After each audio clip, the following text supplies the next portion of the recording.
정부와 여당이 쌀값 폭락을 막기 위해 역대 최대 규모인 쌀 45만 톤을 사들이기로 했습니다. 다만 남는 쌀을 정부가 의무적으로 사들이자는 야당의 양국관리법 개정안에 대해서는 선을 그었습니다. 한미 해군이 오늘부터 나흘 동안 동해에서 부산에 입항한 미국의 핵항모 로널드 레이건호 등이 참여하는 연합훈련을 실시합니다. 앞서 북한은 어제 오전 동해상으로 단거리 탄도미사일 한 발을 발사했습니다. 오늘부터 실외 마스크 착용 의무가 완전히 해제됩니다. 이에 따라 10명 이상 모이는 야외 행사에서 마스크를 쓰지 않아도 되지만 실내 착용 의무는 유지됩니다. 예산 760억 원을 들인 초대형 방제선에 중대한 하자가 있는 것으로 확인됐습니다. 주요 장비가 작동하지 않아 방제 작업을 할 수 없는 사실을 알고도 취향시까지 한 것으로 드러났습니다. 러시아가 우크라이나 점령지에서 영토 편입 주민 투표를 강행한 가운데 일부 지역에선 90%가 넘는 찬성표가 나오고 있습니다. 러시아 국내에선 부분 군 동원령에 반대하는 시위와 해외 탈출 행렬이 이어지고 있습니다. 오늘부터 국내 주식시장에서도 한 주 이하 소수점 단위로 거래할 수 있게 됩니다. 개인 투자자들의 고가 주식에 대한 접근성이 확대될 거란 기대와 함께 최근 시장 상황이 워낙 좋지 않아 실효성이 크지 않을 거란 관측이 나오고 있습니다. 캐나다 동부 해안에는 허리케인이 몰아쳐 50만 가구에 전기 공급이 끊기는 등 피해가 속출했습니다. 필리핀에서는 슈퍼태풍 노루가 상륙해 주민 수천 명이 대피했습니다. 오늘 아침과 낮 기온차가 10도 이상 크게 벌어지겠습니다. 맑은 날씨 속에 자외선 지수가 높게 나타나겠습니다. 시청자 여러분 안녕하십니까? 9월 26일 월요일 굿모닝 YTN 2부 시작합니다. 쌀 생산량은 늘었지만 소비량은 줄어들면서 쌀값이 관련 통계 조사를 시작한 이후 가장 큰 폭으로 하락했습니다. 시장 상황이 불안해지자 정부가 수학기 역대 최대 물량인 쌀 45만 톤을 사들이기로 했습니다. 보도에 최기성 기자입니다. 쌀값이 크게 떨어지면서 전국 곳곳에선 국민 반발이 잇따랐습니다.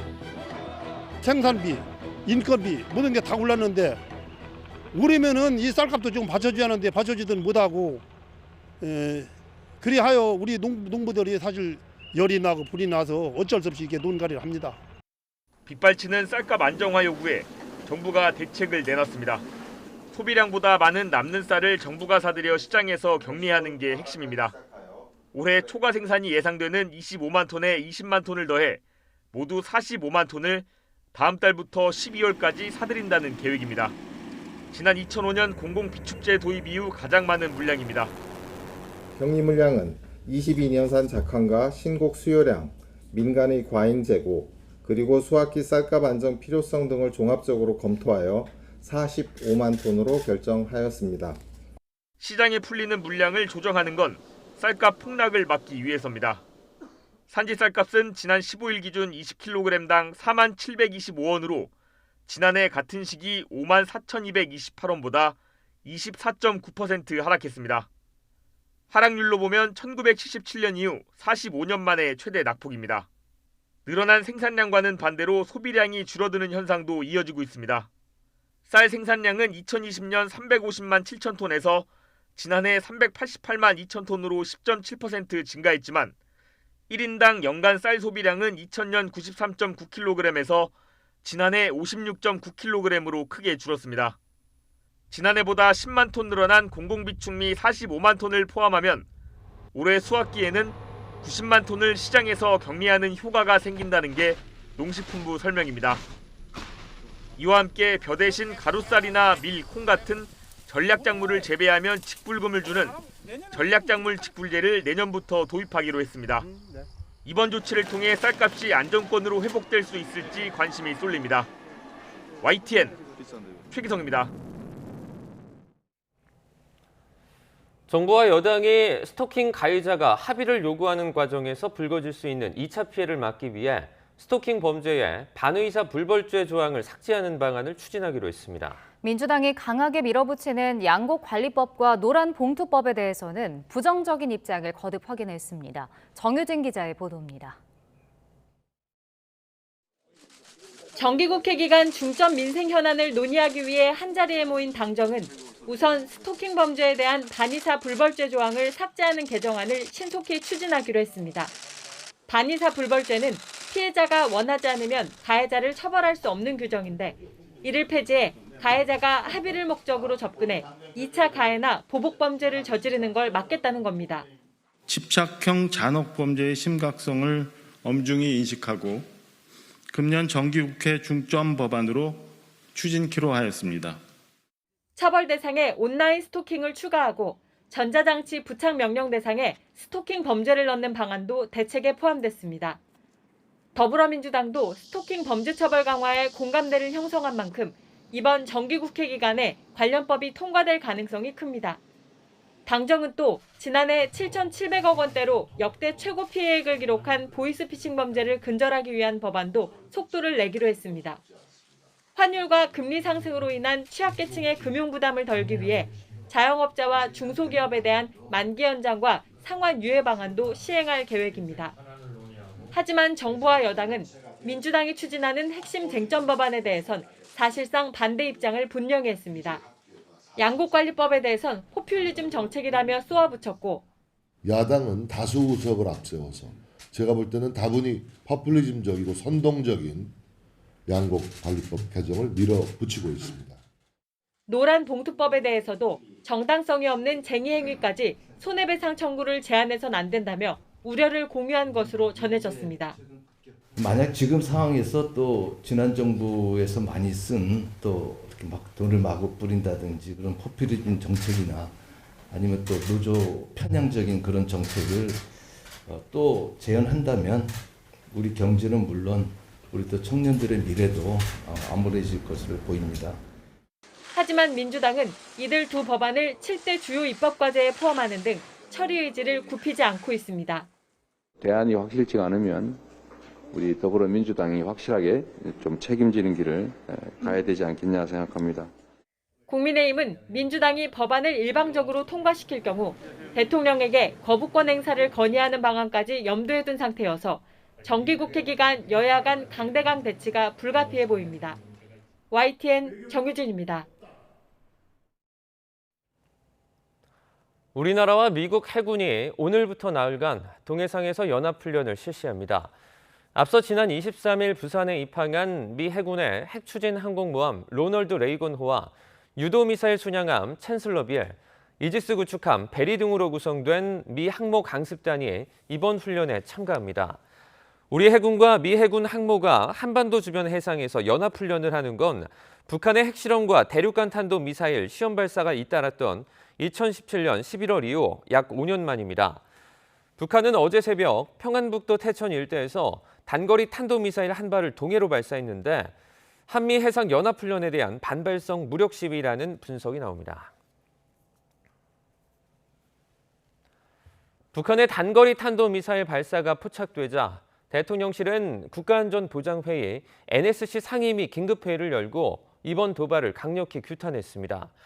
여야는 각각 전 정부, 현 정부 탓이라며 공세에 열을 올렸는데 특히 국민의힘은 최근 공개된 친서에서 김정은 위원장이 트럼프 전 미국 대통령에게 문재인 대통령의 과도한 관심은 불필요하다고 쓴 걸 거론하며 집중 비판했습니다. 박소정 기자입니다. 윤석열 대통령이 영국, 미국, 캐나다 순방을 마치고 귀국한 바로 이튿날 북한의 단거리 탄도미사일 발사가 포착되자 국가안보실은 즉시 윤 대통령에게 보고한 뒤 김성한 안보실장 주재로 국가안전보장회의 NSC 상임위 긴급회의를 열었습니다. 참석자들은 유엔 안전보장이사회 결의에 대한 명백한 위반이자 한반도와 영내 긴장을 고조시키는 도발 행위라고 규탄했습니다. 지난 8일 북한의 핵무력 정책 법제화 발표 이후 첫 탄도미사일 발사라는 점에 주목하고 미국 등 우방국들과 함께 대응하기로 했습니다. 이를 위해 우리 측 북핵수석 대표인 김건 한반도 평화교섭본부장이 미국, 일본의 북핵수석 대표와 각각 통화하고 강력한 한미 연합 방위 태세 속에 한미일 공조를 강화하기로 했습니다. 국민의힘은 거듭되는 미사일 발사 원인은 문재인 정부의 대북 정책에 있다고 주장했습니다. 특히 한미저널이 공개한 김정은 위원장과 트럼프 전 대통령이 주고받았던 친서 내용을 인용했습니다. 2018년 9.19 평양 공동선언 이후 김 위원장은 문 대통령의 과도한 관심은 불필요하다고 표현했다며 문 정권이 대북 제재 완화를 위해 동분서주할 때 북한은 문재인 패싱을 주장했다고 비판했습니다. 북핵 위협이 상존하는 한반도를 만든 문재인 정권의 대북 정책, 이것은 외교 참사를 넘는 외교 농락입니다. 반대로 더불어민주당은 윤석열 정부의 대북 정책은 구호만 난무할 뿐이라고 꼬집었습니다. 북한을 향해서는 강력히 규탄한다며 하루빨리 대화의 테이블로 나오라고 촉구했습니다. 벌써 5번째 무력 시위입니다. 그러나 윤석열 정부의 대북 정책은 구호만 난무할 뿐 조금의 진척도 없습니다. 정치 현안 외 안보 사안을 놓고도 여야의 책임 공방은 여전한 모습입니다. YTN 박소정입니다.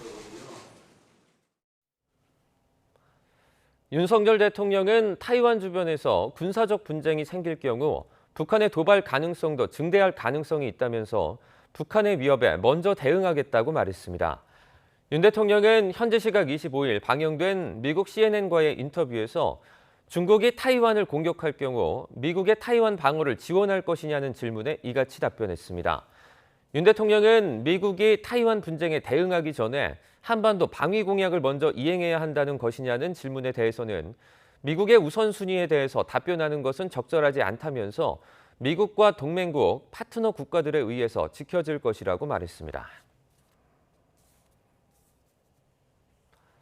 우리나라와 미국의 동해 연합해상훈련 기간에 중국이 서해에서 군사훈련을 한다고 예고했습니다. 중국 해사국은 어제부터 다음 달 2일까지 랴오둥반도 다롄항과 산둥반도 옌타이항 사이 해역에 민간의 항행을 금지한다고 공지했습니다. 중국 당국은 해당 해역에서의 군사 임무를 이유로 들면서도 자세한 내용은 공개하지 않았습니다. 한미는 오늘부터 나흘 동안 동해에서 핵추진 항공모함 등을 동원해 연합해상훈련을 펼칩니다. 오늘부터 실외 마스크 착용 의무가 완전히 해제됩니다. 지난 5월 50인 이상 밀집된 장소를 제외하고 실외 마스크 의무가 해제된 데 이어서 50인 기준도 없어지는 것입니다. 마스크 착용 의무화는 국내에서 코로나19가 발생한 첫 해인 2020년 10월 13일부터 시작이 됐는데 약 1년 5개월 만에 실외 마스크 의무가 모두 사라지는 셈입니다. 방역당국은 그러나 실내 마스크의 경우 코로나19와 계절 독감 겨울 동시 유행 가능성 등을 고려해서 착용 의무는 당분간 더 유지하면서 추가 논의를 이어가겠다고 밝혔습니다. 코로나19 재유행 감소세가 이어지면서 어젯밤 9시까지 전국 코로나19 신규 확진자가 10,000명대로 떨어졌습니다. 밤 9시까지 전국에서 모두 13,679명이 확진 판정을 받은 것으로 집계됐습니다. 지난주 일요일 중간 집계 확진자가 10주 만에 10,000명대로 떨어진 데 이어서 2주 연속 10,000명대를 기록했습니다. 정부 여당이 코로나19로 피해를 본 자영업자와 소상공인을 위한 금융 지원을 강화하기로 했습니다. 원금을 감면해 주거나 고금리 대출을 저금리로 바꿔주는 내용이 포함됐습니다. 조태영 기자입니다. 코로나19는 자영업자와 소상공인에게 큰 시름을 안겨줬습니다. 사회적 거리 두기 등 방역 조치 탓에 빚으로 버티는 자영업자가 대폭 늘어난 겁니다. 금리를 부담하지 못해서 개인 파산 신청을 한다든가 회생 신청을 한다든지 이런 사례들이 많이 조금 들리고 있습니다. 실제로 3곳이 넘는 금융사에서 돈을 빌린 다중채무 자영업자는 올해 들어서만 45%나 늘었습니다. 평균 대출 금액은 4억 7천만 원에 달합니다. 금리가 급등해 빚을 못 갚는 자영업자와 소상공인이 늘자 금융당국이 지원을 강화하기로 했습니다. 우선 개인 사업자와 소상공인을 대상으로 하는 새 출발 기금이 다음 달 공식 출범합니다. 코로나19로 피해를 입은 소상공인 자영업자 채무 조정을 위한 30조 원 규모의 새 출발 기금도 10월 4일부터 차질 없이 시행키로 하였습니다. 연체 90일이 넘는 소상공인의 부채를 최대 80%까지 감면해주는 프로그램으로 오는 27일부터 온라인 사전 신청이 이루어지고 현장 창구 방문은 4일부터 가능합니다. 고금리 사업자 대출을 저금리로 전환해주는 프로그램도 시행됩니다. 재난지원금이나 만기 연장, 상환, 유예를 받은 적이 있는 대출자가 대상으로 연 7%가 넘는 고금리 대출을 최대 6.5% 금리로 바꿔줍니다. 중도 상환 수수료는 전액 면제됩니다. 금융당국은 이를 악용한 전화금융사기, 보이스피싱이나 대출사기가 기승을 부릴 것으로 보인다며 금융사를 사칭한 문자 메시지에 유의해달라고 당부했습니다. YTN 조태현입니다. 다음 달부터 적용되는 전기요금 인상안이 이번 주 결정될 예정인데 인상폭을 놓고 정부 내에서 의견이 맞서고 있습니다. 산업부는 한전의 적자 부담을 덜기 위해 큰 폭의 인상이 불가피하다는 입장인 반면 기획재정부는 물가에 끼치는 영향을 고려해 소폭 인상을 고수하고 있습니다. 보도에 박홍구 기자입니다. 전기요금은 기준연료비와 연료비 조종요금 등으로 구성돼 있는데 다음 달부터 기준연료비 4.9원 인상이 예정돼 있습니다. 연료비 조종요금은 인상 한도 5원을 이미 소진해서 올릴 수 없는 상황입니다. 하지만 산업부는 제도를 개편해 연료비 조종요금 한도를 10원으로 올리고 이를 4분기부터 반영하자는 입장입니다. 에너지 공기업의 긴급 유동성 확보와 단계적 요금 정상화를 통해 안정적인 에너지 공급 기반을 마련하겠습니다. 반면 기획재정부는 전기요금이 물가를 자극할 우려가 크기 때문에 현행 제도를 유지하는 선에서 조금만 올리자며 맞서고 있습니다. 유가 그리고 재무 건전성 이 부분에 관해서만 중점을 두고 결정할 수 없는 것이 바로 전기 가스 요금이다. 종합적으로 판단을 하겠다. 하지만 전기요금을 인상하지 않을 경우 전기를 공급하는 한전의 재정 상황은 앞으로 더욱 심각해질 것으로 보입니다. 발전 연료인 LNG 가격이 겨울철을 앞두고 수요 증가에 따라 계속 급등하고 있어 한전의 전기 구매 비용이 지금보다 더 크게 늘 것으로 예상되기 때문입니다. 한전이 발전사에서 전력을 사올 때 적용되는 도매 가격, S&P는 역대 최고치를 찍고 있습니다. 지난 4월 1kW당 201.58원이 최고였는데 이번 달 들어 231원을 넘었습니다. 한전이 상반기 적자액 14조 3천억 원보다 더 큰 적자의 늪에 빠질 수도 있다는 얘기입니다. 한전은 망을 보완하는 데 계속 투자를 해야 되고 전기를 사오는 데 돈을 계속 써야 되는데 이제 적자가 너무 심각해지면 그 부분에 대한 지출을 줄이게 되면 올겨울에 정전이 오거나 도시가스 요금도 예정된 인상폭보다 더 크게 올리는 방안이 논의되고 있습니다. 상반기에만 누적된 미수금이 5조 원을 넘는 등 가스공사도 재정이 나빠져 소폭 인상만으론 손실을 감당할 수 없게 된 것입니다. 가파른 물가 상승세 속에 맞게 된 에너지 위기가 에너지 공기업의 부실로 이어지는 상황. 정부는 에너지를 많이 쓰는 대기업에 차등 요금제를 적용하고 에너지 소비 구조를 바꾸기 위한 중장기 계획을 준비하고 있는 것으로 알려졌습니다. YTN 박홍구입니다. 캐나다 측과의 핵심 광물 협약 지원이다. 미국 주도의 핵심 광물 다자 협의체인 MSP 적극 참여와 같은 정부의 자원 외교 행보가 빨라지고 있습니다. 하지만 기업과의 긴밀한 공조가 쉽지 않고 히토류 등 핵심 광물을 장악한 중국의 이른바 각계격파 전략 등 걸림돌이 적지 않습니다. 보도에 이교준 기자입니다. 리튬과 코발트 등 6대 광물 원재료와 소재의 수입액 중 중국과 칠레 등 5개국이 차지하는 비중은 60%를 웃돕니다. 특히 중국산 수입 비율은 37%로 가장 높은 것으로 나타났습니다. 배터리 핵심 원료인 리튬은 80%에 육박하고 전기차 모터 등의 필수적인 히토류는 73%에 달합니다. 정부는 특정국에 대한 의존도를 낮추고 핵심 광물의 안정적 공급망을 확보하기 위해 자원 외교 행보에 속도를 내고 있습니다. 몽골과 희소금속 협력센터 설립을 추진하고 있고 캐나다 측과의 핵심 광물 업무 협약 체결을 지원했습니다. 미국 주도의 핵심 광물 안보 파트너십 MSP 회의에 대한 적극적 참여도 그 연장선상에 있습니다. 외교부는 박진 장관의 이번 MSP 회의 참석은 핵심 광물 자원의 안정적 확보 등 경제안보 강화를 위한 외교적 행보라고 평가했습니다. 정부는 핵심 광물 자원 보유국에 대한 다각적인 지원과 공동 투자 방안을 모색하면서 민간 기업의 핵심 광물 프로젝트를 독려할 계획입니다. 하지만 배터리와 반도체 등 분야 기업들과의 정보 공유 등 공동 보조는 쉽지 않은 과제입니다. 더욱이 핵심 광물 시장에서 지배적 위치에 있는 중국이 정부의 경제 안보 전략과 기업의 시장 논리 사이 틈새를 공략할 수 있다는 우려도 나옵니다. 지금 현재로서는 힘에 의해서 미국이 하자고 하니까 하는 건데 실제로 그거를 구매하는 입장에서는, 그러니까 히토리가 필요한 나라 입장에서는 아마 중국이 개별적으로 각계격파식의 그런 관계를 만들어가지 않을까. 민간 컨소시엄 구성 등 기업들의 기대와 달리 광해광업공단 등 공기업의 해외 투자가 어려운 상황에서 정부 주도의 핵심 광물 공급망 확보에는 한계가 있다는 지적이 높습니다. YTN 이교준입니다. 국민의힘 정진석 비상대책위원장이 아베 신조 전 일본 총리의 국장에 참석하기 위해 오늘부터 28일까지 일본을 방문합니다.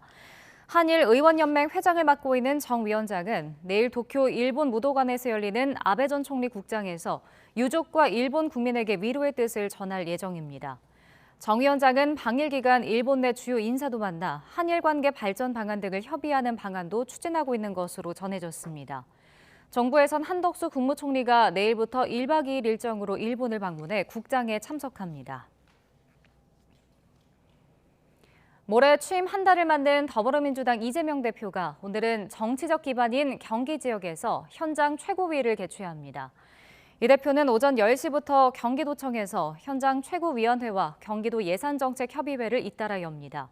이 자리에는 김동연 경기도지사도 참석할 예정인데 내년 정부 예산안에서 빠져 논란이 된 지역 화폐 예산 등이 다뤄질 것으로 보입니다. 이 대표는 이번 주 제주와 전남, 광주를 직접 찾아 예산정책협의회를 열고 타운홀 미팅과 현장 방문을 진행하며 민생 우선 이미지를 굳히겠다는 방침입니다.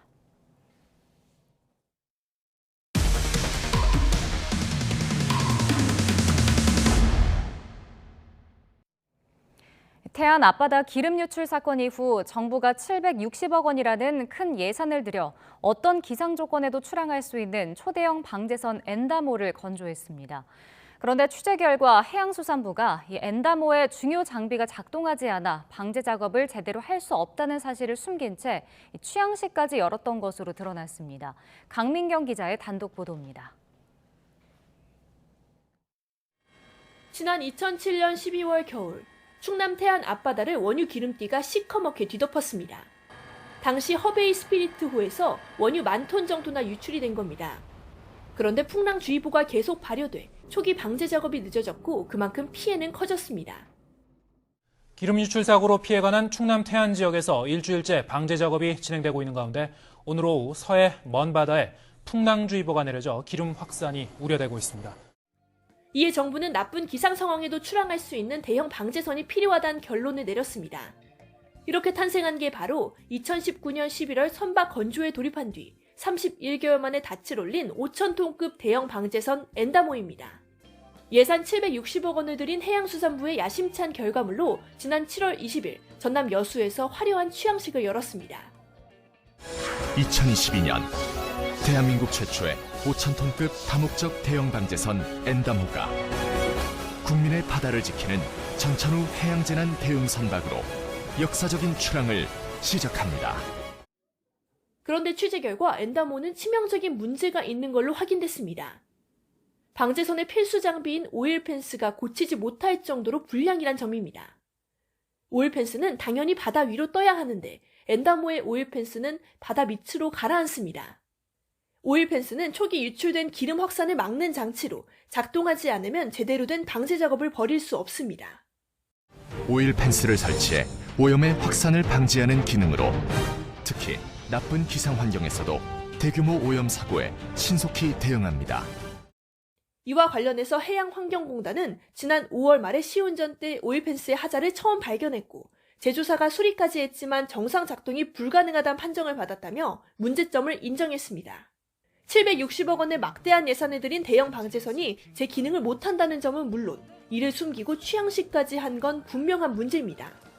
핵심 장비인 오일 펜스가 작동되지 않는 그런 상태에서 출항식을 강행했습니다. 취항식 이후에 기름 사고가 터진다면 이 엔다모는 방제선으로서 역할을 충분히 해낼 수 없는 상태였습니다.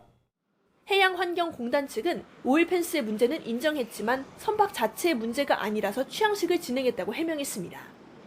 또한 올해 안에 새 오일펜스를 달 예정이라고 덧붙였습니다. 그런데 엔다모는 오일펜스 외에도 페인트 일부가 벗겨지는 등 여러 크고 작은 문제들이 드러나서 보수 작업이 별도로 진행되고 있습니다. YTN 강민경입니다.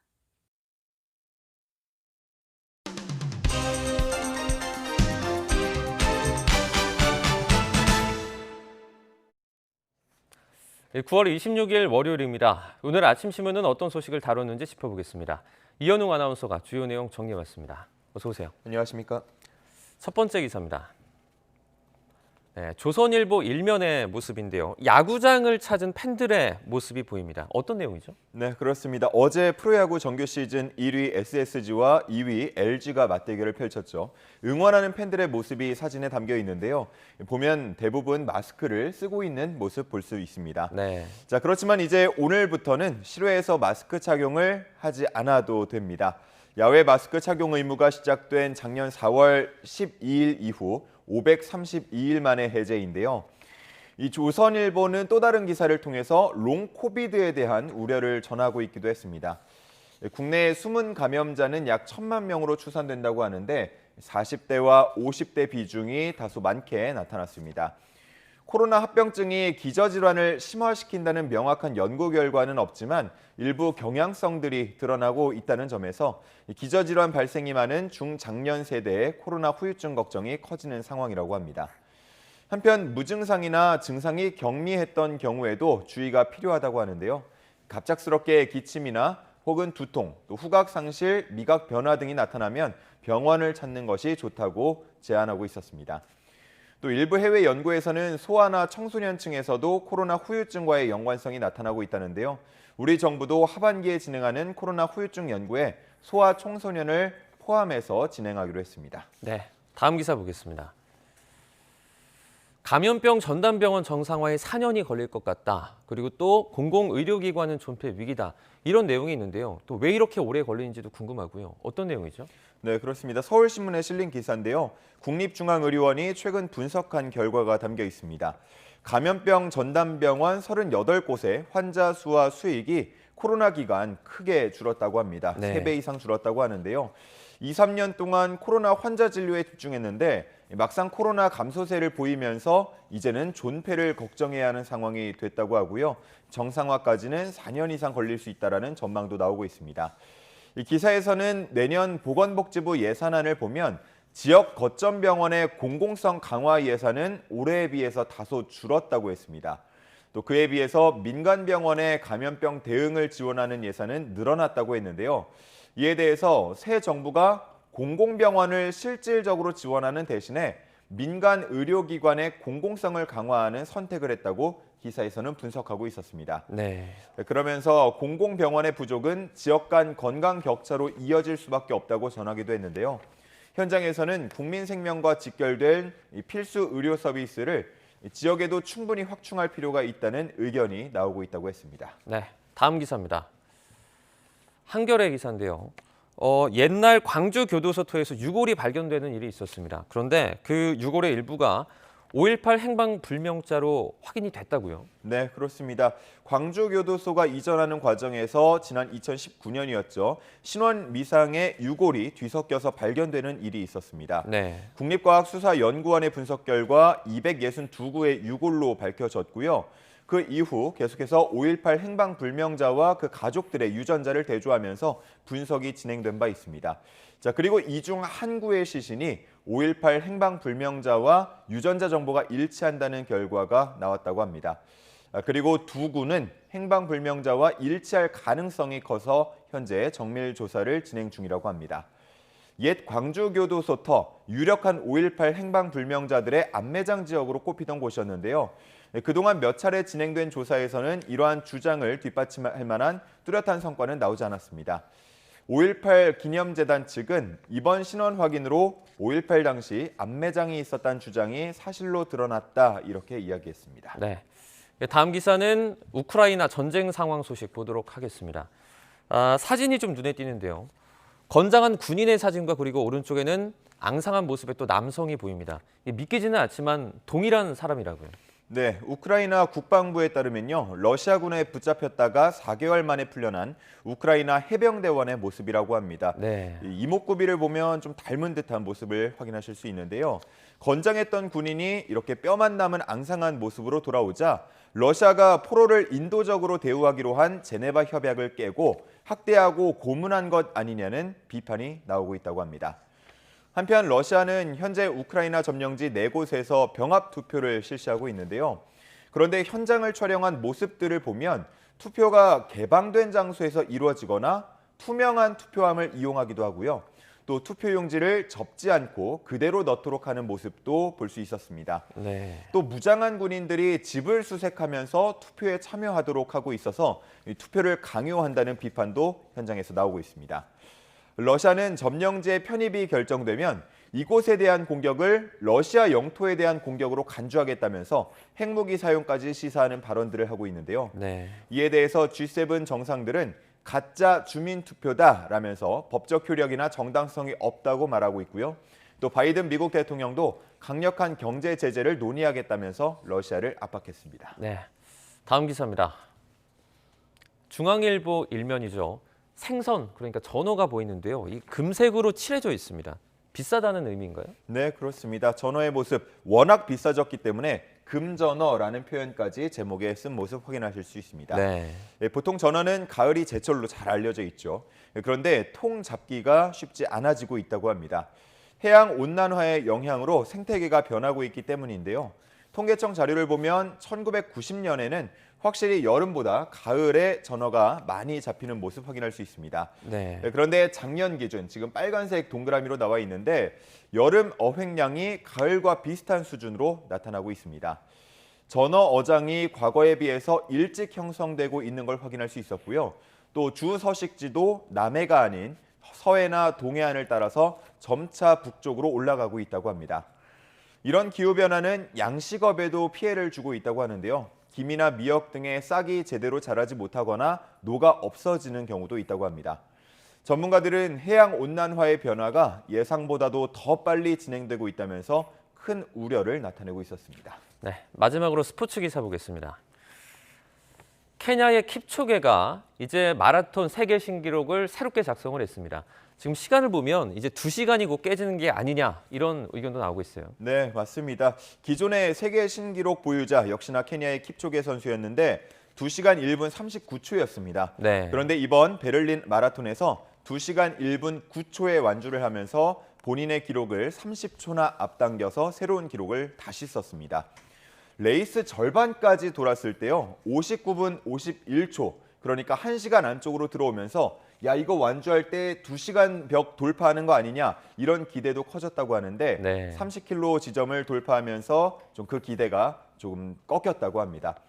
30대 후반의 킵초게인데 우승 뒤에 내 다리와 몸은 아직 젊다라면서 다음 목표는 1분 10초를 더 줄여서 2시간 이내로 들어오는 것이다 이렇게 밝히기도 했습니다. 네. 이 킵초게가요 2019년에 1시간 59분 40초에 완주를 한 적이 있긴 합니다. 네. 하지만 당시 대회가 세계육상연맹이 인정하는 공식 대회는 아니었는데요. 그래도 어느 정도 가능성은 볼 수 있었습니다. 과연 공식 기록에서 2시간의 벽을 깨는 모습을 볼 수 있을지 앞으로 킵초게가 써내려갈 기록들이 주목됩니다. 네, 알겠습니다. 오늘 굿모닝 브리핑은 여기까지 듣겠습니다. 고맙습니다. 감사합니다.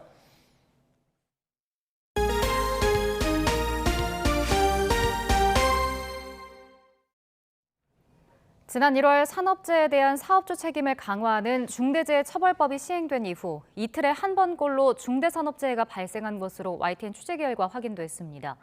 8달 만에 모두 140여 건이 적발됐는데 2건을 제외하고는 모두 사망자가 나왔고 재판에 넘겨진 건 단 한 건뿐인 것으로 나타났습니다. 박기환 기자가 단독 보도합니다. 지난 7월 20일 대구에 있는 정수장에서 70살 작업자는 유독가스가 있는지도 모른 채 청소를 하다 질식해 숨졌습니다. 다음 날 대전 제지공장에서는 오폐수 정화탱크에서 작업하던 50대가 무너진 활성탄 더미에 깔려 목숨을 잃었습니다. 안전조치를 하지 않은 원청의 책임을 묻는 중대재해처벌법이 지난 1월 말부터 시행됐지만 사고는 멈추지 않았습니다. 지난 9일까지 발생한 중대재해 사고는 모두 141건, 이틀에 한 번꼴로 발생한 건데 2건을 제외하고는 모든 사고에서 희생자가 나와 사망사고 비율만 99%에 달했습니다. 같은 회사의 사업장에서 사고가 수차례 반복되기도 했습니다. DLENC와 대우건설, 계룡건설산업 등에선 사상사고가 3번이나 거듭됐고 사고가 2번 난 사업체도 13곳에 이르는 것으로 조사됐습니다. 하지만 책임에 대한 수사와 재판은 사고 발생 속도를 따라가지 못하고 있습니다. 141건 가운데 고용노동부가 수사를 마치고 검찰에 송치한 건 21건, 이 가운데 단 한 건만 재판에 넘겨졌습니다. 여기에 정부의 중대재해처벌법 완화 기조가 기업들의 안전불감증을 키웠다는 지적도 나옵니다. 이런 상황에서 시행령 개정을 한다라고 하는 정부의 방침은 비난받아 마땅합니다. 사고에 대해서 정확한 조사, 그에 따른 중대재해처벌법상의 조치가 강력히 필요한 때입니다. 반면 기업들은 여전히 중대재해처벌법이 너무 과도하다며 현장에서의 어려움을 호소하고 있고 정부와 여당은 이에 따라 자율성을 강화한 시행령과 법 개정을 준비하고 있습니다. 5년 내에 안전선진국 진입을 목표로 중대재해 감축 패러다임을 자율 예방 중심으로 전환하는 로드맵을 10월 중에 수립하겠습니다. 중대재해처벌법 취지를 살려야 한다는 야당과 기업들의 어려움도 살펴야 한다는 정부 여당이 팽팽하게 맞서면서 환경노동위원회 국정감사는 또 한 번 격돌이 예상됩니다. YTN 박견입니다. 국내 조선업이 다시 살아나고 있지만 현장으로 돌아오는 노동자가 많지 않아 지역 경기는 여전히 힘듭니다. 이런 문제를 해결하려고 지자체가 노동기금을 마련해 노동자 모으기에 나섰습니다. 보도에 오태인 기자입니다. 대형 조선소와 인접한 상업지구, 비워놓기 무섭게 다른 주인을 찾던 상점 곳곳에 임대 현수막이 내걸렸습니다. 그나마 문을 연 상점 역시 한창 장사가 잘 될 때보다 매출이 크게 줄었습니다. 지난 2016년 시작된 조선업 불황 때 일자리를 잃은 노동자와 가족이 돌아오지 않아 지역 경제가 회복되지 않는 겁니다. 2016년도에 그때 비하면 지금은 매출이 많이 떨어졌죠. 지금은 매출이라고 할 게 없어요. 우리가 손님을 기다리고 있는 입장이니까. 국내 조선소들은 대형 수주 소식을 알려오면서 부활 조짐을 보입니다. 하지만 불황 때 울산 동구를 벗어났던 인구 3만 5천 명 가운데 일부만 돌아왔을 뿐 여전히 회복하지 못했습니다. 실직으로 생긴 인구 유출은 지역 경기 침체로 이어졌고 상권이 죽으면서 인구 유출을 가속하는 악순환에 빠졌습니다. 이런 문제를 막고자 지자체에서 직접 나서 노동복지기금이라는 방안을 내놨습니다. 구비와 시비, 국비와 기업까지 돈을 보태 2026년까지 우선 300억 원을 마련하고 노동자 복지를 늘리는 데 쓰겠다는 겁니다. 또 대량 실직이 발생하면 생활 안정자금과 주거비 등을 지원해 노동자와 인구 유출을 막는다는 계산입니다. 위기 때 이 사람들을 구제할 수 있는 그런 자금들을 마련해야 되겠다. 그래야 사람도 들어오고 기업도 살고 지역도 함께 살 수 있는 것 아닌가라고 해서 노동복지기금을 한번 조성해보자 이렇게 해서 출발하게 되었습니다. 울산 동구 노동복지기금은 입법 예고돼 의회 심사를 앞두고 있습니다. 동구 노동기금이 의회 문턱을 넘어 노동자 유출은 물론 지역을 살릴 수 있는 밑거름이 될지 주목됩니다. YTN 오태인입니다. 10대 여학생을 성폭행한 혐의를 받는 라이베리아 공무원 2명이 구속됐습니다. 부산지방법원은 어제 도주와 증거인멸 우려를 들어 라이베리아 공무원 2명에 대한 구속영장을 발부했습니다. 이들은 지난 22일 오후 10시 55분쯤 부산 동구의 한 호텔에서 10대 여학생 2명을 성폭행한 혐의로 경찰에 긴급 체포됐습니다. 제주에 사는 영화배우 곽도원 씨가 음주운전을 한 혐의로 경찰에 적발됐습니다. 제주 서부경찰서는 술을 마신 상태에서 제주시 한림읍에서 애월읍까지 약 10km를 운전한 혐의로 곽 씨를 입건해 조사하고 있습니다. 곽 씨의 혈중 알코올 농도는 면허 취소 수치인 0.08%를 크게 웃도는 것으로 조사됐습니다. 경찰에 따르면 곽 씨는 도로에서 신호 대기 중 잠이 들었고 신호가 바뀌어도 차량이 움직이지 않는 것을 수상하게 여긴 주민의 신고로 적발됐습니다. 오늘도 큰 일교차 염두에 둔 옷차림 해주셔야겠습니다. 아침과 낮과 밤의 일교차가 10도 안팎으로 크게 벌어지겠는데요. 현재 서울 기온은 15.3도로 쌀쌀하지만 낮 동안에는 기온이 26도까지 크게 오르겠습니다. 심한 기온 변화에 감기 걸리기 쉬우니까요. 환절기 건강관리에 유의해 주시기 바랍니다.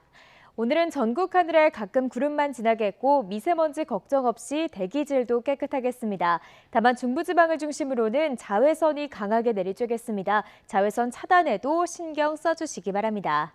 현재 기온 살펴보겠습니다. 현재 서울 기온 15.3도, 대구는 15.6도를 나타내고 있습니다. 한낮 기온은 어제와 비슷하거나 조금 높겠습니다. 오늘 낮 기온 서울 26도, 대전 25도, 광주와 대구는 23도가 예상됩니다.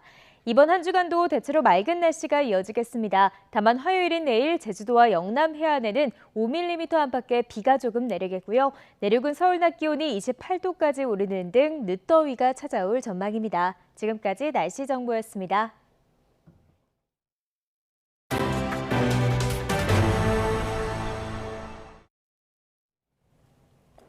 오늘부터 국내 주식시장에서도 한 주 단위 이하 단위로 매매할 수 있는 소수점 거래를 할 수 있습니다. 어떤 점이 달라지고 유의해야 할 점은 뭔지 알아보겠습니다.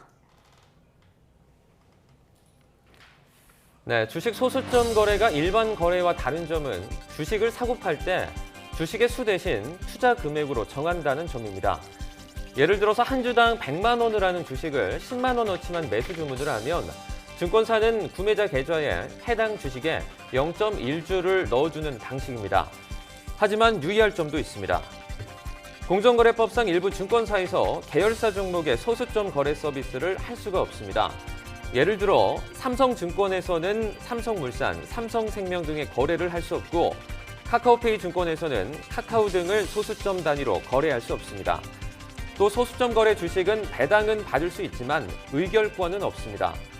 의결권은 일주당으로 행사할 수 있기 때문입니다. 증권사는 소수점 단위로 거래를 희망하는 주식 주문을 취합해 부족분을 채워서 한 주가 형성됐을 때 거래가 성사되는 이 중개 과정에서 일반 주식 매매와 같이 실시간 거래가 되지 않을 수 있습니다. 금융당국은 소수점 거래를 통해서 목돈이 모자란 MZ세대 등의 투자 기회가 확대될 것으로 기대하면서도 최근 시장 상황이 얼어붙어 신규 진입 효과가 제한적일 것이라는 회의감도 나오고 있습니다. 거래 가뭄을 겪는 최근 부동산 시장 모습이 2012년과 비슷해 10년마다 집값이 오르고 내리는 이른바 10년 주기설이 재현되는 게 아니냐는 관측이 나옵니다. 10년 주기설이 사실에 부합하는 얘기인지 2012년과 지금은 어떤 점이 같고 다른지 따져봤습니다. 최기성 기자입니다. 주택 거래량은 올 들어 더 떨어져 매월 지난해 동기보다 20-30%씩 줄고 있습니다. 2012년 전국 주택 매매량은 전년 대비 많게는 60% 넘게 떨어질 정도였습니다. 2022년 역시 1월부터 7월까지 주택 매매량이 전년보다 46% 줄었습니다. 올해와 10년 전 서울 아파트 누적 거래량을 보면 연간 최저 거래량 1, 2위를 나란히 기록했습니다. 집값이 급등한 뒤 하락하고 있는 점도 유사한데 10년 주기설에 대해 전문가에게 물었습니다. 부동산 경기가 상승 하락 주기를 갖는 건 맞지만 기간을 특정할 수 없다는 주장이 있고 5년 이상 계속 상승하는 사례는 없었다라고 하는 게 이제 종전까지 이론이었었는데 실제로는 근 몇 년 동안에도 5년을 넘어서 7년 이상 계속 상승을 하기도 했고 어느 정도는 사실에 부합한다는 평가도 있습니다. 주택시장이 너무 냉각이 되면 경기 침체에 또 영향을 주니까 그럴 때는 규제를 좀 완화하고 이런 게 이제 거의 10년 단위로 이어졌다는 얘기인데 어느 정도는 그 말이 맞아 들어가는 것 같고 재현되는 것에 가깝다. 다만 그때와 지금은 양상이 크게 다르다고 진단합니다. 금융위기 이후에는 매매를 하지 않고 전세 시장에 머물면서 전세값이 급등하고 매매 시장은 낮아지는 그런 양상이었는데 지금은 좀 거래 절벽이 대출 규제와 맞물려서 이루어지면서 매매랑 전세값이 동반해서 약세라는 점이거든요. 일각에서 제기하는 부동산 폭락으로 이어질 가능성은 크지 않다는 게 중론입니다. 종전의 폭락론 때는 앞으로 집값이 하락하니까 무주택자는 집을 사지 말고 일단 기다려라. 또는 앞으로 집값이 떨어지니까 집을 팔고 전세를 가야 한다라는 식의 주장이 있었지만 지금은 그런 얘기가 나타나지 않습니다. 이번 부동산 시장 침체 영향은 상대적으로 특정 계층에 쏠려 있다는 분석도 나옵니다. 위험에 더 노출돼 있는 저소득층이나 좀 무리한 대출 투자를 한 영끌족들에 대한 관리 같은 것들은 좀 더 주의 깊게 진행이 돼야 되는 상황입니다. 금리 인상은 피할 수 없는 변수가 돼버린 만큼 정부가 통제 가능한 부동산 관련 대출이나 각종 세금 규제를 차례로 푸는 방안을 검토해야 한다는 의견도 있습니다. YTN 최기성입니다.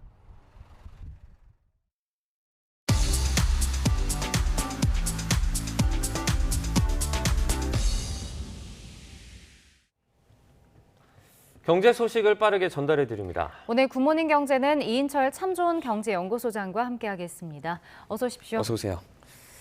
이 쌀값이 45년 만에 최대폭으로 떨어졌습니다. 정부가 수확기 쌀 45만 톤을 사들이기로 했는데요. 지금 쌀값 안정화에 좀 얼마나 도움이 될까요? 그렇습니다.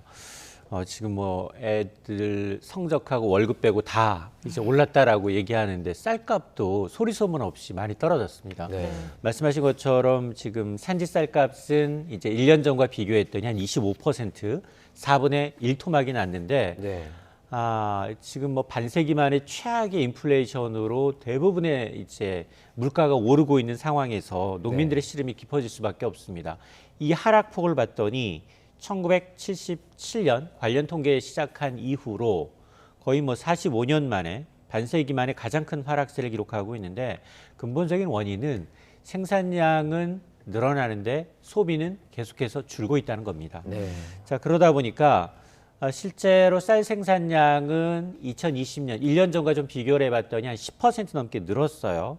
그런데 반면에 1인당 쌀 소비량을 좀 비교해봤더니 2000년만 하더라도 한 93kg, 우리 쌀 한 가마니 있죠. 그 한 가마니가 한 60kg 정도 돼요. 그러니까 한 가마니 반 정도를 먹었다면 지금 지난해의 경우에는 56.9kg이에요. 쌀 한 가마니를 채 먹지 않는데 이거를 우리가 지금 밥 공기가 한 200g 정도 들어가거든요. 네. 하루에 밥 몇 끼 정도 드세요? 밥은 뭐 한 2끼 정도 먹는 것 같습니다. 그럼 평균의 2배 이상 먹는 거예요. 왜냐하면 네. 아마 공감하실 텐데 네. 이 200g 한 공기 평균 이걸 한 공기를 채 안 먹는다는 거예요, 하루에. 네. 대신에 뭘 먹느냐?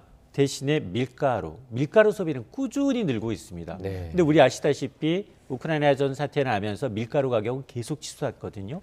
그럼에도 불구하고 옛날에는 한국인은 밥심이라고 했는데 네. 요즘은 한국인은 밀가루 밥심이에요. 네. 자, 그러다 보니까 정부가 이제 폭락한 쌀값을 안정시키기 위해서 지금 쌀 수확하는 수확철인데 최대 규모, 역대 최대 규모인 45만 톤을 사들여서 시장에서 격리하겠다. 이 얘기는 뭐냐?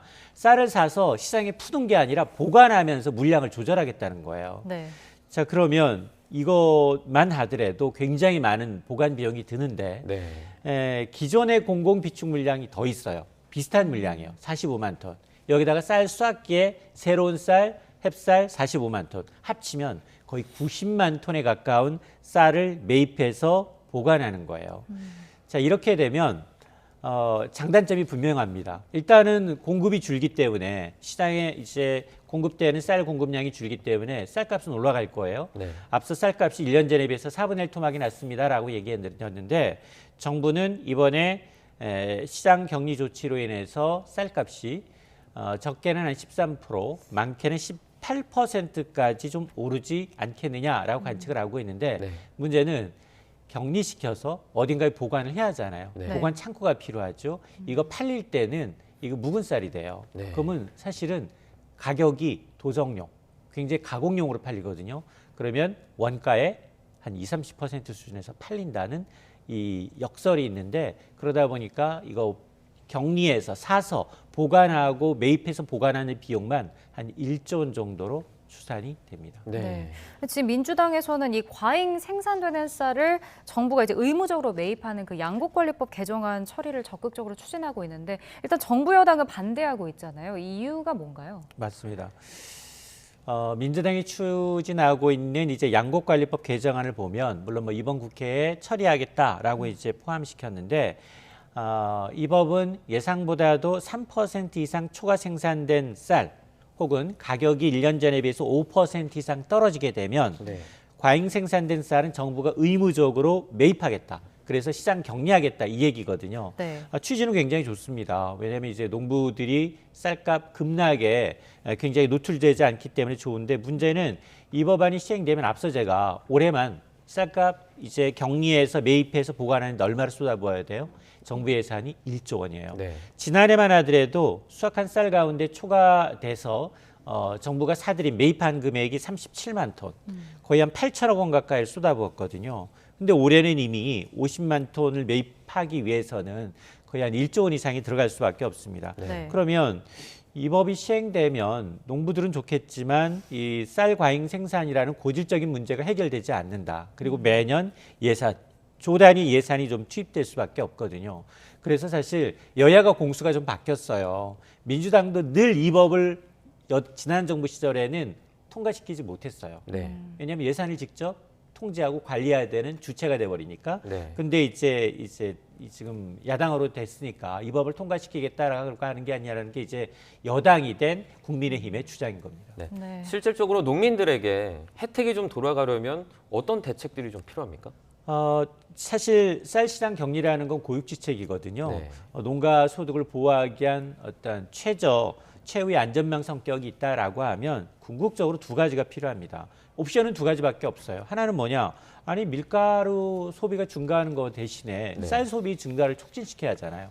그래야지만이 근본적인 어떤 소비자들의 어떤 식습관을 좀 변화시켜야지만이 중장기적으로 해법이 될 텐데 이건 근데 실패했어요. 그동안 계속해서 정부가 쌀 생산량이 줄어들고 있습니다. 더 빠른 속도로 그럼에도 불구하고 쌀 소비가 줄어드는 것을 막지를 못했어요. 그러면 남은 건 이제 두 번째인데 쌀 시장 정상화를 위해서 뭐가 필요하느냐? 그러면 소비 패턴에도 변화도 중요하지만 우선 쌀 소비 감소 추세에 맞게끔 쌀 생산량을 다른 작물 우리가 지금 필요로 하는 뭐 수입을 거의 99%에 의존하는 밀가루라든가 아니면 콩이라든가 옥수수라든가 다른 작물로 좀 전환할 수 있도록 배려를 해야 되거든요. 근데 이게 지금 안 되게 되면 고질적으로 계속해서 정부의 예산이 들어간다는 겁니다. 그래서 쌀 시장을 정상화하기 위해서는 지금 뭐 밀의 경우에는 거의 수입산이 99%예요. 그리고 콩도 보니까 63%가 수입에 의존하고 있거든요. 제가 늘 말씀드립니다만 쌀 제외하고 쌀만 99% 우리가 자급자족하고 있을 뿐 나머지 농산물은 대부분 수입에 의존하다 보니 우리가 이제 식량 자급률이 두 자릿수에 참 밑돌고 있습니다라고 말씀을 드렸는데 근데 이번 우크라이나 사태가 장기화되면서 쌀이 식량 안보, 먹거리가 식량 안보 차원에서 각국이 자국의 이익을 우선시하면서 수출 수입을 제한하고 있는 상황이거든요. 그러다 보니까 우리도 아마 이제 이 스마트팜이라든가 우리가 정말 거대 뭐 이제 쌀 생산 국가들과 기업농들과는 우리가 경쟁이 사실 안 됩니다. 그러다 보니까 이 작은 땅덩어리에서 조금 쌀 경쟁력뿐만 아니라 전반적인 농작물의 경쟁력을 높이기 위해서는 부가가치가 있는 좋은 작물, 더 나은 작물을 좀 재배해야 되는데 이런 걸 하기 위해서는 전반적인 어떤 농업의 어떤 구조 개편에 오히려 더 정부 예산을 쏟아야 되는 게 아니냐라는 게 전문가들의 지적입니다. 네, 알겠습니다. 자, 그런가 하면 다음 달부터 적용될 전기 또 가스 요금이 이제 이번 주에 결정되는데 일단 가격 인상은 어느 정도 기정사실로 돼 있는 것 같거든요. 근데 관심은 인상 폭이겠죠? 맞습니다. 이게 저희가 늘 와서 전기요금, 가스요금은 이제 전반적인 산업에 미치는 영향이 파장이 큽니다. 당장 이제 뭐 교통비까지 오를 수밖에 없는 사안이기 때문에 올해 전기요금 몇 번 인상됐죠? 몇 번 인상됐어요? 앞서 2번 인상하지 않았습니까? 전기요금 2번 인상했어요. 가스요금은? 가스는요. 예, 말씀해 주시죠. 맞았으면 제가 커피 쌀려고 했어요. 커피는 탕비실에서 각자 먹는 걸로. 알겠습니다. 전기는 올해 3번 인상이 예고돼 있고요. 가스 요금은 4번이에요. 네. 그러니까 3번 인상이 된 거예요. 가스 요금은. 그러니까 1년에 아니 3-4번 국민이 봉도 아니고 네. 도대체 왜 이러느냐. 9월 기준 한전은 전력을 전량 이제 사다가 공급하는 독점적으로 공급을 하고 있어요. 네. 킬로와트당 230원 만들어져 수입해 와서 230원에 수입을 해와서 지금 120원에 팔고 있어요. 그러니까 파는 족족 반값 세일이기 때문에 적자라는 거예요. 네. 팔면 팔수록 적자인 구조입니다. 그러다 보니까 한전의 상반기 적자가 14조 원이 넘었고요. 연말 가면 30조 원 훌쩍 웃돌 것으로 예상이 되니까 네. 지금 뭐 이러다 보니까 이제 한전이라는 건 공기업이면서 해외에도 지금 이 상장이 돼 있거든요. 미국 네. 증시에도. 그러다 보니까 정부가 지금 이 좀 어떻게 하면 이 한전의 적자를 좀 줄여볼 수 있을까라고 이제 고민을 하고 있는데, 근데 이 전기요금 결정은 사실은 굉장히 복잡해요. 네. 한전이 이제 수입과 수출을 맞춰서 이제 이 정도는 이번 분기에 인상해야 됩니다라고 올리면 네. 그걸 산자와 기재부가 협의하는 형태예요. 근데 굉장히 전기요금 복잡합니다. 기본 요금이 있고요. 이 기준 연료비, 전력량 요금이 있고요. 기후 환경 요금이 있고 연료비 조정 요금이 있어요. 네. 이런 것들이 복잡하게 구성이 되어 있는데 이미 올 4월에 킬로와트 시당 6.9원이 올랐고요. 7월에는 5원이 올랐습니다. 10월에는 4.9원 오르기로 되어 있는데 앞으로 남은 이 10월에 4.9원이 아니라 플러스 알파 추가 인상을 검토하겠다는 겁니다. 네. 근데 이제 한전의 경우에는 지금 원유 수입과를 좀 감안을 해봤더니 전기 수입과를 감안해봤더니 킬로와트당 50원 정도는 인상해야 됩니다라고 올린 거예요. 네. 산자부가 그 무슨 말이냐. 이미 7월까지 올해 인상분 다 썼거든요. 그래서 4.9원 이상 올리기 어려우니 산자부는 그래 5원은 킬로와트당 연간 상한폭이 5원이니 한 10원 정도 올리자라고 기재부랑 같이 협의를 하고 있어요. 네. 근데 기재부는 지금 당장 물가를 관리하고 있고 10월에 물가 정점을 얘기했는데 공공요금을 이미 예상됐던 것 폭 이상의 2배로 올린다. 이게 부담스러운 거예요. 네. 자, 그러다 보니까 사실은 지난주에 이미 4분기 이제 전기요금이 결정이 돼서 공포를 해야 되는데 그게 늦어졌습니다. 이번 주 발표를 앞두고 있는데 아마 굉장히 고심이 클 거예요.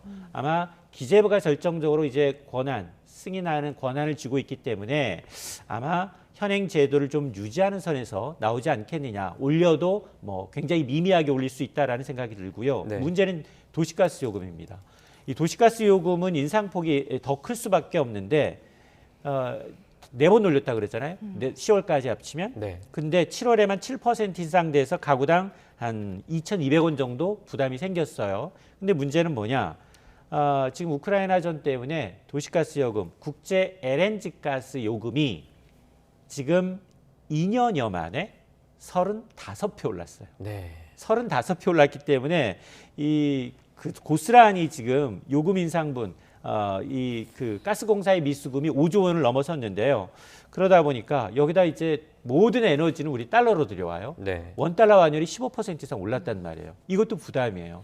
자, 그러다 보니까 앞서 7월에 가스요금 인상폭보다 10월에는 더 인상될 수밖에 없어요. 그러면 앞서 7월에 7% 인상을 했는데 이보다 더 인상이 되면 가구당 4인 가구 기준 월 평균 요금이 3,000원 넘게 오를 수도 있습니다. 네. 앞서서 이제 국회에 제출된 자료를 보니까 올해 한전의 적자를 감안하게 되면 가구당 요금을 8만 원 더 올려야 된대요. 네. 8만 원 요금 폭탄 수준인데요. 부담이 커지겠네요. 그렇죠. 킬로와트 시당 260원의 적자 요인이 발생했으니 이건 한꺼번에 반영할 수 없으니 그래서 이제 10원을 요구했던 거였고 네. 아마 이 얘기는 뭐냐?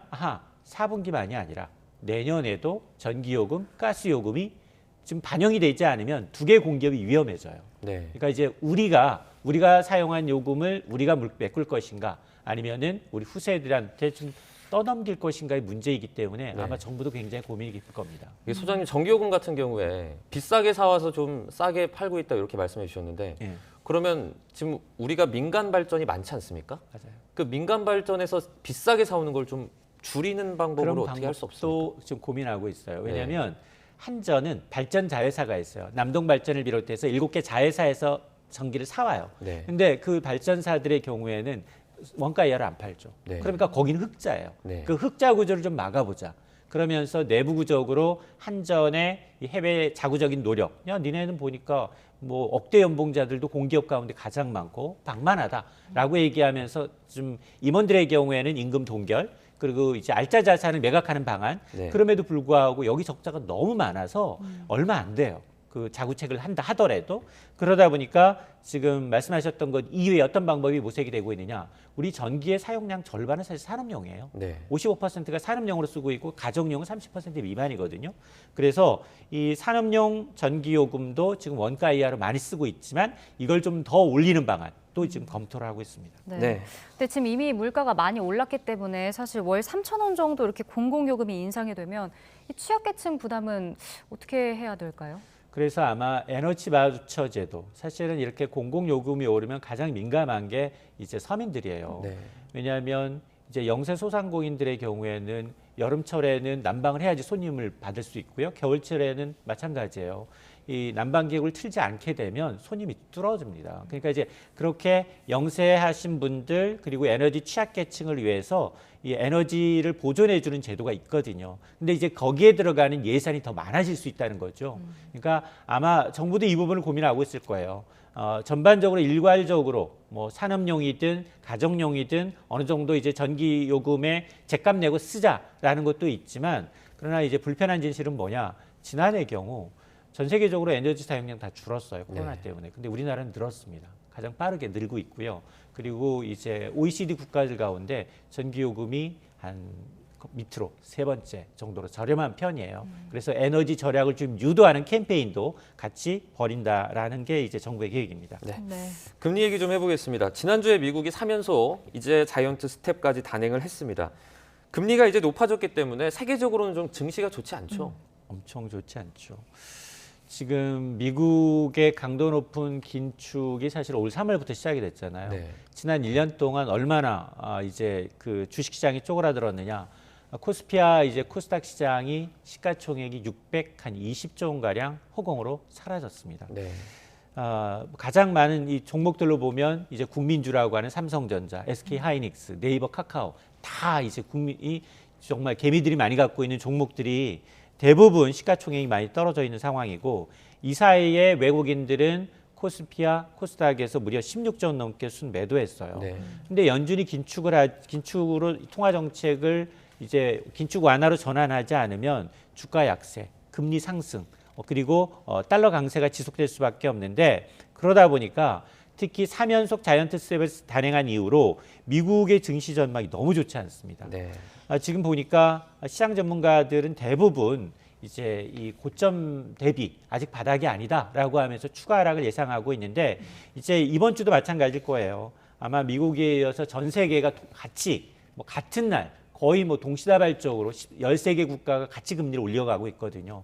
절대 달러 자산이 빠르게 빠져나가면서 흔들리는 시장은 좀 막아보겠다라는 건데, 체크 포인트는 과연 이렇게 공격적인 금리 인상으로 인해서 미국의 이 경제 후폭풍, 경기 침체가 조금 심화되지 않을까? 경기 침체가 심화되면 연준도 신경 쓸 수밖에 없거든요. 근데 실질적으로 미국의 장단기 국채금리 역전 현상이 22년 만에 최대로 벌어졌어요.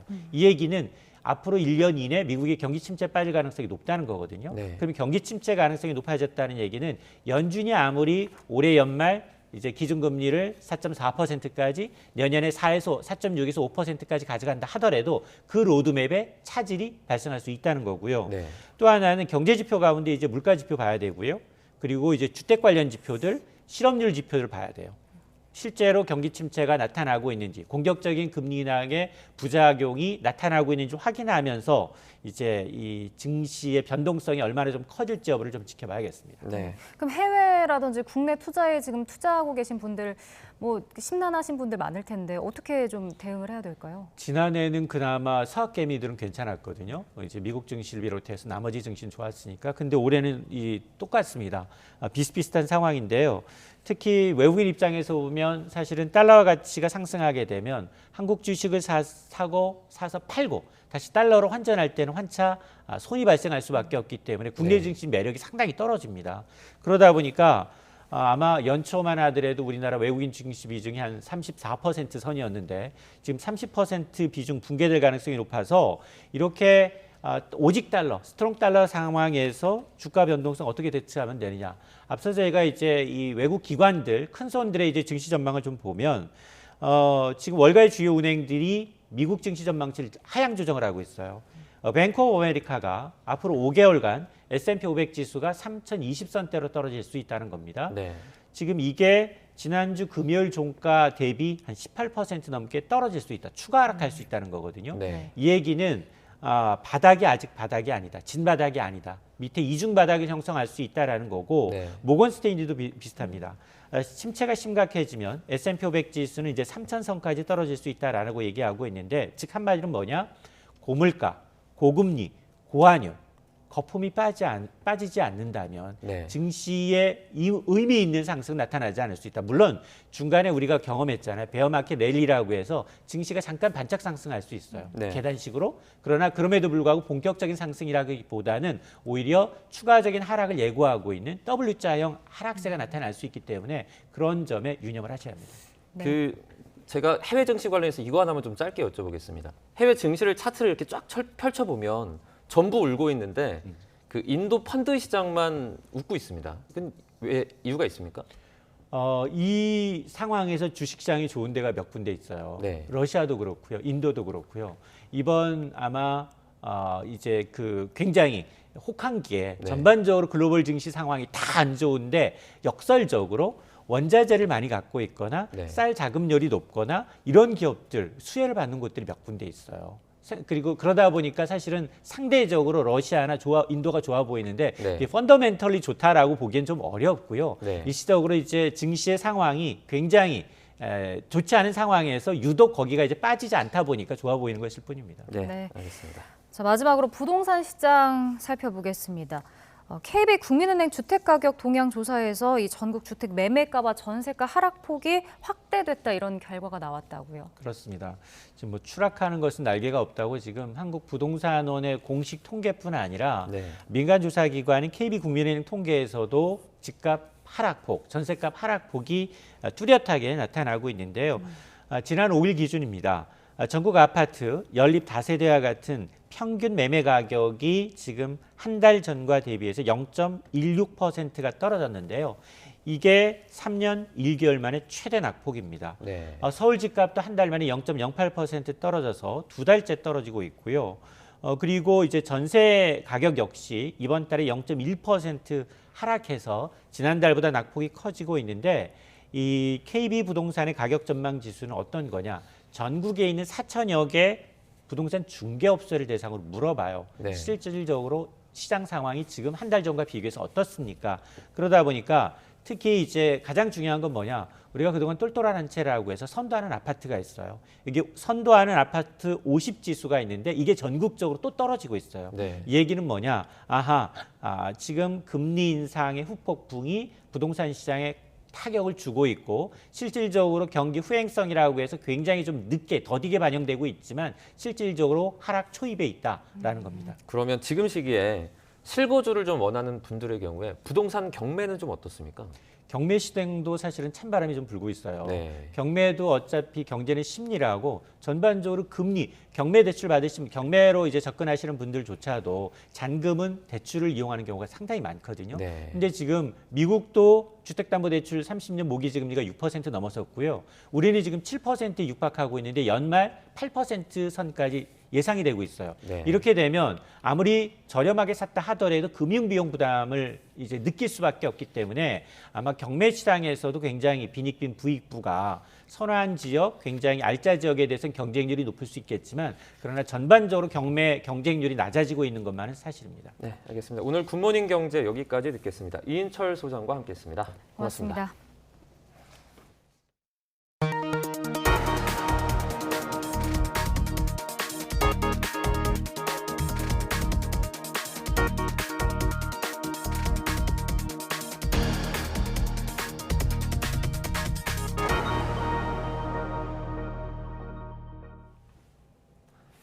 제이크 설리번 미국 백악관 국가안보보좌관은 러시아가 핵무기를 사용할 경우 단호하게 대응할 것이라면서 이런 입장을 비공식 채널을 통해서 러시아 측에 전달했다고 밝혔습니다. 설리번 보좌관은 현지 시간 25일 미 CBS 방송에 출연해 러시아의 핵무기 사용 가능성은 매우 심각히 받아들여야 하는 다른 무엇보다 심각한 문제라면서 이같이 말했습니다. 또 러시아가 선을 넘으면 러시아에 치명적인 결과가 있을 것이며 미국은 단호하게 대응할 것이라고 밝혔습니다.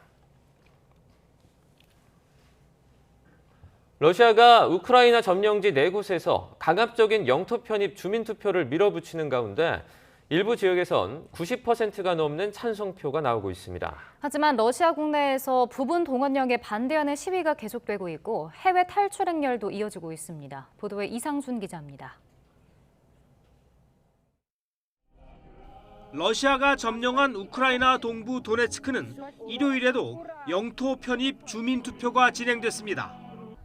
Суммарно за 2 дня явка составила по территории Донецкой Народной Республики 55,5%. Сегодня за 2 дня проголосовали 858 681 человек, и это только в Донецкой Народной Республике. 주민투표는 동부 도네츠크와 루안스크 인민공화국, 남부의 자포리자와 헤르손 등 4곳에서 진행되고 있습니다. 결과는 압도적 찬성이 예상되고 있습니다. 비밀 투표 등 기본 원칙도 안 지켜지는 데다 피난을 가지 않은 투표 참가자 상당수가 친러시아계일 가능성이 높기 때문입니다. Это нам всем надо. Для того, чтобы мир был у нас, чтобы этой нечисти не было, которая нас тут унижали, убивали, разрушали. То, что разрушали, это вообще слов нет, не может быть. 실제로 자포리자는 투표 첫날인 23일 500명을 상대로 한 출구조사에서 93%가 러시아 영토 편입을 찬성했다고 러시아 관영 타스통신이 보도했습니다. 이에 따라 27일 주민투표가 끝나면 러시아는 오는 30일 우크라이나 점령지에 대한 합병 승인을 발표할 것으로 보입니다. 순조로운 영토 편입 주민투표와 달리 동원령에 따른 러시아 내부 동요는 계속되고 있습니다. 시위가 전국으로 확산하며 시위 참가자 700여 명이 체포된 것으로 전해졌습니다.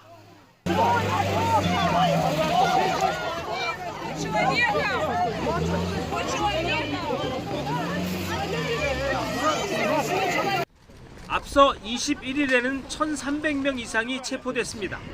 이처럼 반발이 계속되자 러시아는 자국 병력이 항복하거나 전투를 거부하면 최대 10년까지 구금할 수 있도록 하는 법안에 서명했습니다. 하지만 25일에도 러시아에서 핀란드로 향하는 국경 검문소에는 차량 행렬이 500m에 이르는 등 푸틴발 러시아 탈출 행렬이 끊이지 않고 있습니다. YTN 이상순입니다. 현지 시각 25일에 치러진 이탈리아 조기 총선에서 극우 정당이 주축이 된 우파 연합이 과반 의석을 차지할 것으로 전망됐습니다. 이탈리아 공영방송 라인은 출구조사 결과 우파 연합이 41%에서 45% 사이를 득표한 것으로 나타났다고 보도했습니다. 이는 정부 구성에 필요한 최소 득표율로 인식되는 득표율 40%를 넘어서는 수치입니다. 이에 따라 우파 연합은 상원과 하원 모두 과반 의석을 차지할 것으로 전망됩니다. 우파 연합은 조르자 멜로니 대표가 이끄는 극우 성향의 이탈리아 형제들과 마테오 살비니 상원 의원이 대표인 극우 성향의 동맹, 실비오 베를루스코니 전 총리가 설립한 중도 우파 성향의 전진 이탈리아 등 세 정당이 중심입니다. 기후변화로 인한 피해가 지구촌 곳곳에서 이어지고 있습니다. 캐나다 동부 해안에 허리케인이 몰아쳐 50만 가구의 전기 공급이 끊기는 등 전례 없는 피해가 발생했고 슈퍼 태풍 노루가 필리핀 폴리로 섬에 상륙해 수천 명이 대피했습니다. 보도에 이동원 기자입니다.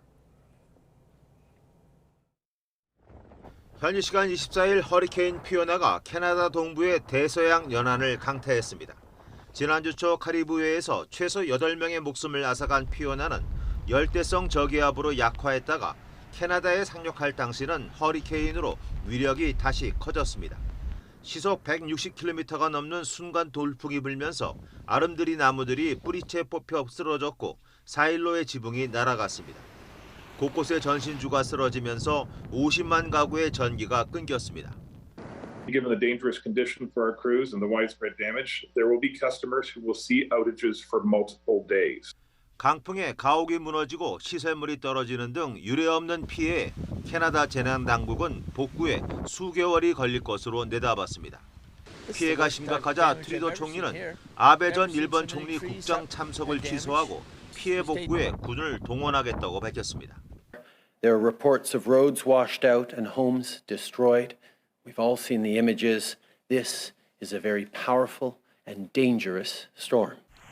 현지 시간 25일 오후 5시쯤 슈퍼 태풍 노루가 필리핀 수도 마닐라에서 동쪽으로 60km 떨어진 폴리로 섬에 상륙했습니다. 최대 시속 195km의 강풍을 동반한 노루는 올해 필리핀에 접근한 가장 강력한 태풍입니다.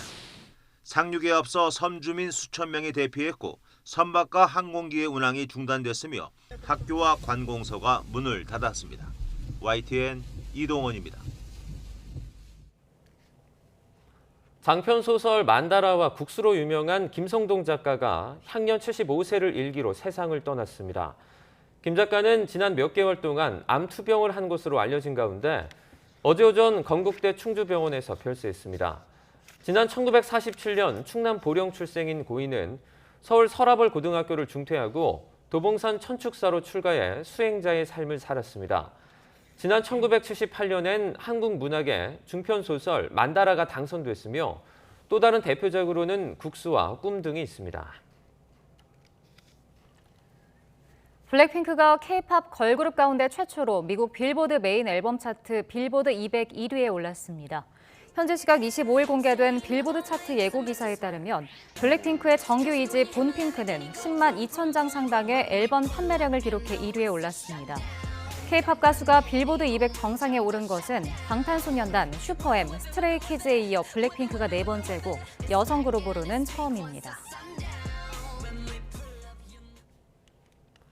케냐의 엘리우드 킵초게가 남자 마라톤 세계 신기록을 작성했습니다. 킵초게는 베를린 마라톤 대회에서 2시간 1분 09초로 1위를 차지해 4년 전에 자신이 세웠던 세계 기록을 무려 30초나 앞당겼습니다.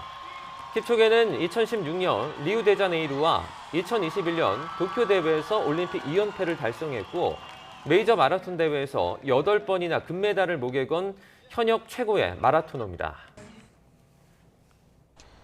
깊어가는 가을만큼 아침 공기도 쌀쌀합니다.